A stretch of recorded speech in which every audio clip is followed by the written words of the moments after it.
Maria decided to switch the phone to video call and show Mark Deborah's corpse. Jesus Christ, Maria, who killed my daughter? What? Why did she kill my only daughter? I don't know. I don't know. Where is she right now? Mark asks angrily. I locked her inside. Let her stay there until I return. Do not feed her. She had the audacity to murder my only daughter. I will slaughter her and burn her to ashes, Mark said. Maria then took Deborah's corpse to a mortuary. And when she returned home, Samson said, Mommy, I was the one who used the knife on Deborah, not Mama Jude.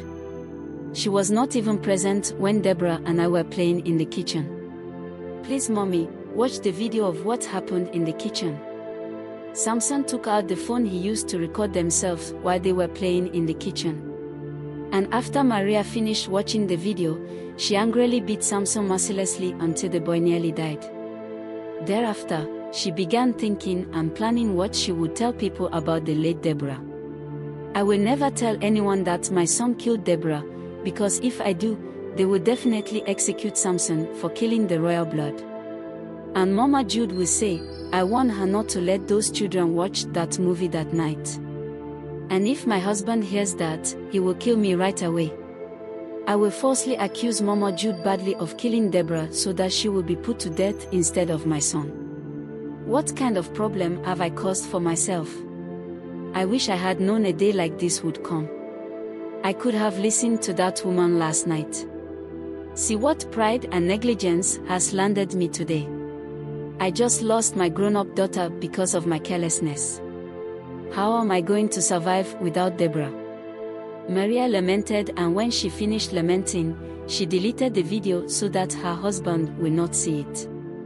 After that, she drew Samson's hairs and said, Samson, if your father or anyone asks you about the death of Deborah, just tell them that you came to give me my phone in my room after you and Deborah finished making call with your father.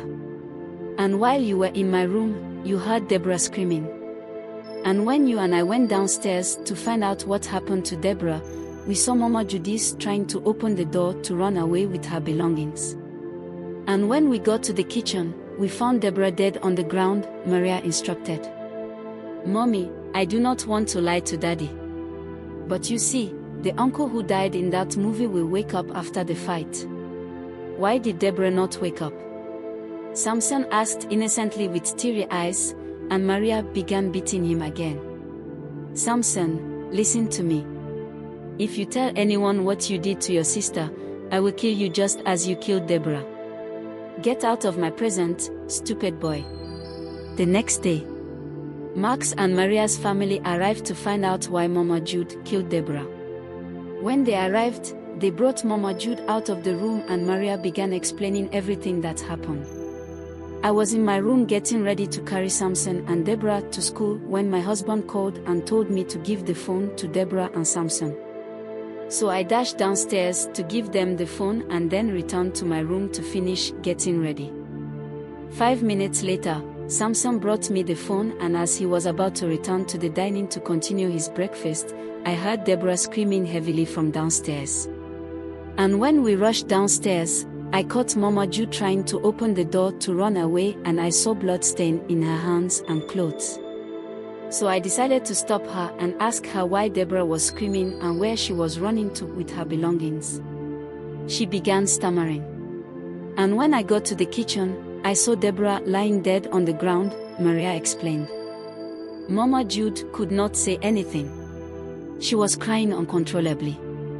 And Mark's mother became extremely angry, slapped her, angry that intending to kill her, but they held her. Woman, why did you kill the innocent girl? Maria's father asked. I swear that my little husband grieved that I did not kill Deborah. If you claim you did not kill her, why did you want her to run away as soon as the girl died?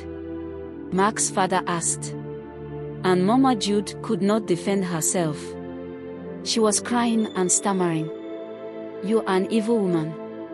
How can anyone believe you did not kill the little girl when you were the only one with her downstairs? Maria's father asked.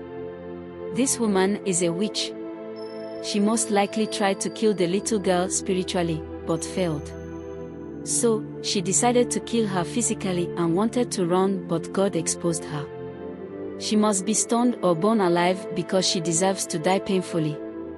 Mark's father said, "You are correct, but let us wait until Mark returns from abroad before doing anything to her." Mark's mom said. They eventually returned Mama Jude to the room and locked her inside without feeding her, and she cried all day and night. 2 days later, Mark returned from his trip abroad and went straight to the mortuary to see his daughter's corpse.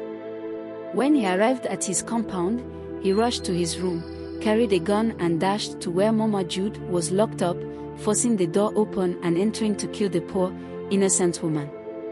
"Woman, I give you 5 seconds to explain why you killed my only daughter. Start talking now, else I will shoot you," Mark angrily commanded, pointing the gun at Mama Jude. "Please, kill me. I want to die. I want to die. I am tired of suffering. Please kill me. Let me die miserably and rest. I am tired of this life. I want to die you," Mama Jude exclaimed. Mark was deeply touched.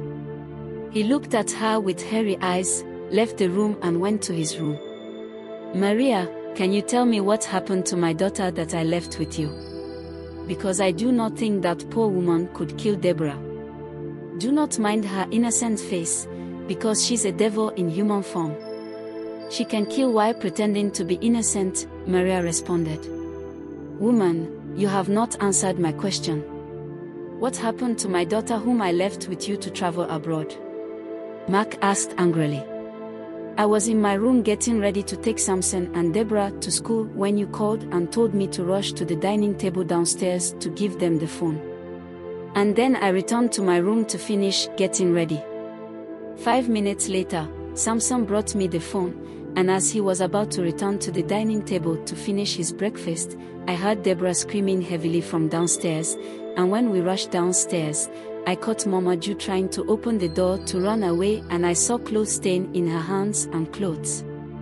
So I decided to stop her and ask her why Deborah was screaming and where she was running to with her belongings. She began stammering, and when I got to the kitchen, I saw Deborah lying dead on the ground." Maria explained, and Mark left without saying anything and went to Samson's room. When he got to Samson's room, Samson was busy looking at Deborah's pictures and crying heavily, and his father walked in and confronted him. Mark then locked the door and began questioning Samson while Maria stood on the door outside listening. "My prince, you are the only person I trust in this house because you have never lied to me. Look at me and tell me what happened to Deborah." And as Samson was about to reveal everything that had happened, Maria knocked on the door and said, "Samson, please open the door. I brought you your favorite juice, madam." "I am having a very serious discussion with him," Mark said, and she still stood there to hear what Samson had to say. "Please go ahead, my prince," Mark said. Samson suddenly remembered what his mom had told him when his father or anyone asked him about Deborah's death. So he looked at his father with teary eyes and began lying to him.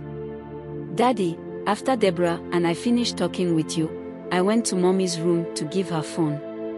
And as I was about to leave, I heard Deborah screaming. So Mommy rushed downstairs to find out what happened to Deborah, and I followed her. And when we got to the parlor, we saw Auntie Alice trying to open the door to flee with her bags. And when we got to the kitchen, we found Deborah dead on the ground. So it is true. I will kill that woman today," Mark said as he watched frustratedly to where the locked-up Mama Jude was, and as he was about to strangle her, she said with teary eyes, "Please, sir, before you kill me, tell your wife to give me my phone. I want to call my only surviving child and say my final prayer for her, so that her life does not end up as miserable as mine." Mark sadly looked at the woman and left the room, went to the parlor and sat on the ground. And while he was sitting, Samson came out and begged him to give Mama Jude food. "Go tell your mother to give her food," Mark said. And when Samson went to Maria and told her to give Mama Jude food, she shouted at him and told him to leave her presence. So he went back to his father and told him what his mother had done to him. Mark decided to go by himself. Maria, please give that poor woman food. She's been locked up in that room for over 5 days without eating. Mark, are you okay? Why would you advise me to give food to someone who killed our only daughter? Maria, I said, give her food. I do not care if she killed my daughter or not. Mark, I will never give her food. I cannot believe you are the one saying this, woman. This is my house. So give that woman food, Mark said. And while they were interacting, Mark received a call from Timothy, his best friend. Hello Mark, where are you? I am in your parlor. Okay, please wait for me. I will be there shortly, Mark said as he rushed to the parlor to meet with his friend. When he arrived, Timothy asked Mark, "What did your wife tell you that happened to Deborah?" She stated that she was in her bedroom getting ready to take Samson and Deborah to school when I called and told her to rush to the dining table downstairs to give Samson and Deborah the phone, then return to her room to finish getting ready.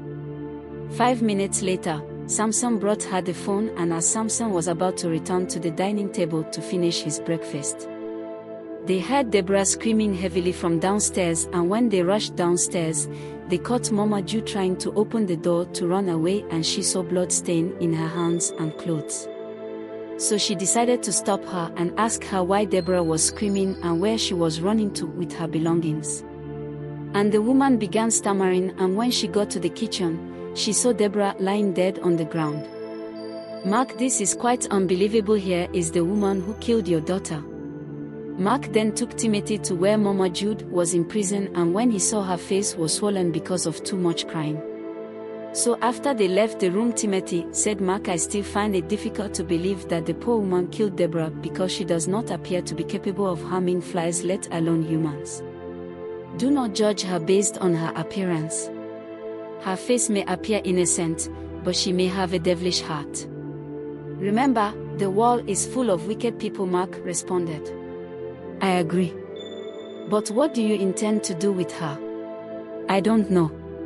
I am very confused right now. I tried to kill her, but I couldn't." "Mark, I propose you hand over the woman to the police and bury your daughter." "Timothy, that is exactly what I intended to do. But my problem is my family. They will leave no stone unturned until the woman is being executed because of certain rules and regulations govern our kingdom." "What type of rules and regulations are you referring to?" "Timothy, as you are aware, I am from a royal family and my uncle is the king of this kingdom. So the law states that anyone who kills any of the rare blood must be executed either by stoning to death or burning alive, and the news has already spread throughout the town and the king is aware, and they were all waiting for my return. My man, the circumstances are just beyond my control. This is extremely complicated. Just do your best and leave the rest for God," the man replied.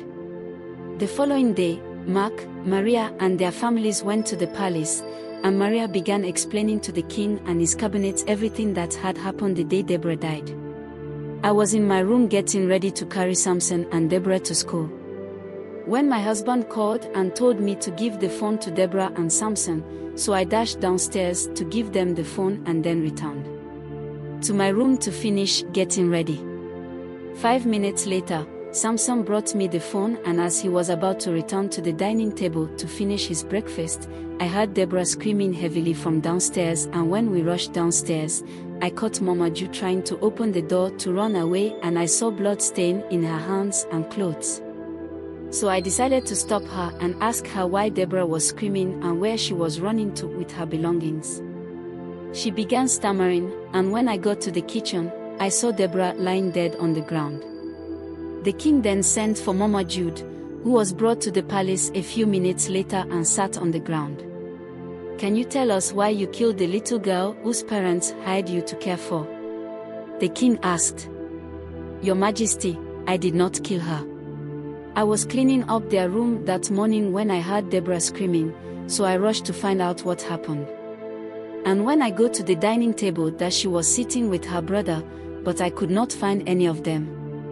So when I went to the kitchen, I was shocked to see her lying dead and I became extremely scared. So I had to go to my room to carry my belongings to leave the house because I had already told my madam that I wanted to quit the job that morning, but she asked me to finish my morning duties before leaving her house. Which I did without hesitation, Mama Jude explained. So when you came downstairs to see what happened to the little girl, did you meet anyone? The king asked. No, Your Majesty. Okay. Did you find the door open or locked? The door was locked, Your Majesty. But when you discovered the girl you were caring for, lying dead on the ground, why didn't you rush to inform her mom instead of attempting to run away? The king asked. Your Majesty, I was extremely scared because of a dream I had the night before the incident, which was exactly what happened that day. I tried to tell Madam about the dream so she could be more careful with her children, but she didn't pay attention to me. Maria, was this woman trying to tell you something that night, but you ignore her? No, Your Majesty, she's lying. She's simply looking for a way to cover up her crime. Madam, why are you lying? After I had the dream about your children, I came to your room twice and begged to listen to what I had to say, but you poured me juice and pushed me out. Can you close your stinking mouth? Which room did you come to? Maria asked. Your Majesty, this woman is guilty of the crime. I believe she came to fulfill missions. Because I do not understand how a reasonable and responsible human being would see a girl she was hired to care for lying dead on the ground and attempt to flee instead of informing her parents. That is courage, my queen, and she must face the consequences, the Prime Minister said. Mark, I strongly believe you are aware of the rules and regulations of this land, so it is up to you to decide whether the youths should stone her to death or burn her alive. Please, Your Majesty, I want her to go to prison rather than being stoned to death or burned alive, Mark said. That is completely impossible. The only options are to stone her to death or to burn her alive, the king replied. I am sorry, Your Majesty, but I want to handle my daughter's case myself. Mark, that's completely unacceptable. It can never happen. Deborah is my granddaughter and also from the royal family. So this woman should be executed, Mark's father said, and Mark stormed angrily out of the palace. The king then asked Maria if the youth should burn Mama Jude alive or stone her to death, to which Maria responded. The youth should burn her alive. So the king decided to order the youths to burn her alive, and as youth wanted to take her away, she said, Please, Your Majesty, allow me to call my only surviving child and her 2 children to tell them what happened to me before the youth burned me alive, because they are unaware of what I am going through. There is no way, woman youths take her away. The king responded. And the youth took her away, began beating her. And when they got to where they wanted to burn her alive, they put tires around her neck and poured foil all over her body.